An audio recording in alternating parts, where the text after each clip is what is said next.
Shirley Anita St. Hill Chisholm, like each one of us in this room today, was also a unique combination of millennia upon millennia, of environment and heredity combined in a way that could never have happened before in quite the same way and could never happen again in quite the same way. Everyone who has ever met a baby knows there is a person already inside that baby. We are not blank slates, yet we are also the only creatures born into the world at such an undeveloped state of brain growth that we are also uniquely subject to this world. Perhaps the single most important quality of Shirley's upbringing was that it seems to have honored and supported what was already within her.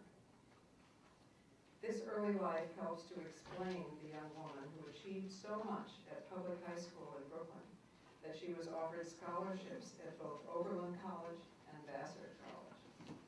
When those scholarships couldn't meet her additional financial needs, she came here and excelled at Brooklyn College.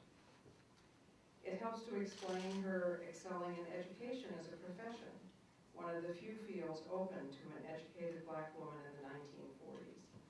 Plus, not only studying for a master's degree in early childhood education at Columbia University, and eventually running 2 child care centers, but also becoming one of the few women in her local political organization, the 17th Assembly District Democratic Club.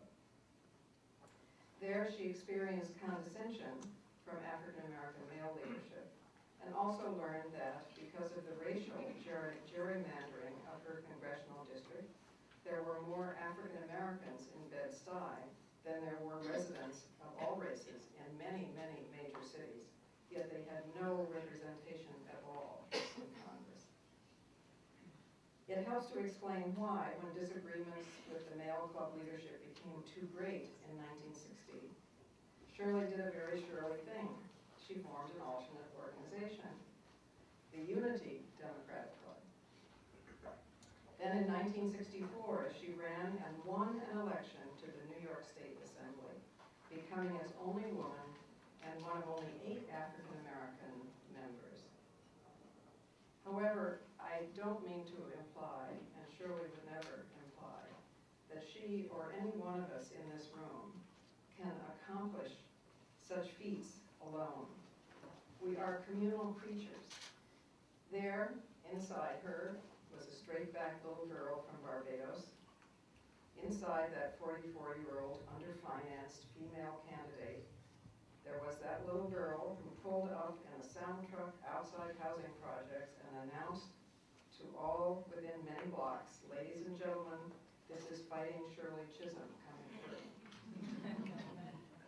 There was a confident student in a starched uniform inside the candidate who dressed with an elegance not typical of the 1960s, as if to say, "This shows my respect for myself and for you."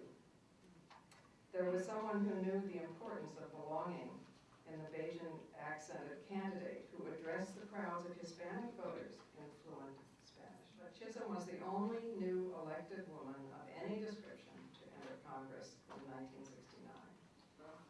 No wonder she so often said that in her personal experience, being a woman in politics had been even more difficult than being an African American.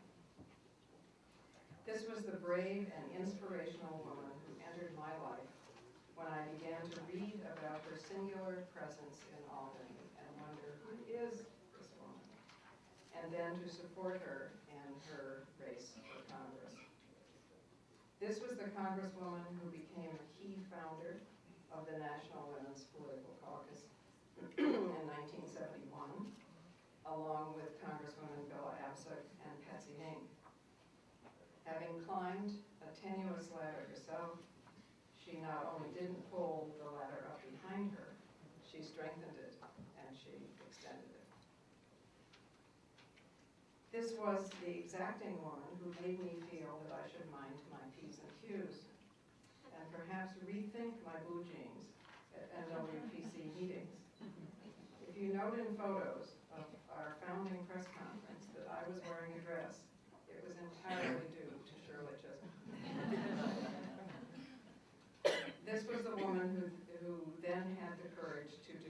her own presidential candidacy in the explosive year